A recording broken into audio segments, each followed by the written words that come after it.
చూద్దాం. ఫస్ట్ 2 పాల ప్యాకెట్స్ ని కట్ చేసుకొని ఒక బౌల్లో పోసుకొని కొన్ని పాలని ఒక చిన్న బౌల్లో సపరేట్ గా తీసుకోవాలి. మిగిలిన పాలని మనం స్టవ్ మీద పెట్టుకొని వేడి చేసుకోవాలి.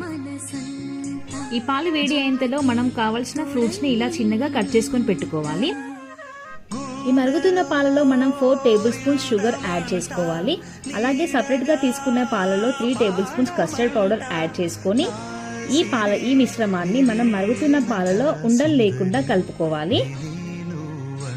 ఒక 2 మినిట్స్ తర్వాత ఇది చాలా చిక్కగా అవుతుంది. అలా అయిన తర్వాత మనం స్టవ్ ఆఫ్ చేసుకొని దీన్ని చల్లార్చుకోవాలి. ఈ చల్లారిన మిశ్రమంలో మనం కట్ చేసుకున్న ఫ్రూట్స్, డ్రై ఫ్రూట్స్, అలాగే మీకు అవసరమైతే టూటీ ఫ్రూట్స్ ని కూడా యాడ్ చేసుకోండి. 1 అవర్ ఫ్రిడ్జ్ లో పెట్టుకొని తింటే చాలా టేస్టీగా ఉంటుంది. Thank you for watching. Please subscribe my Akki Harsha channel. Like, share and comment. Thank you so much.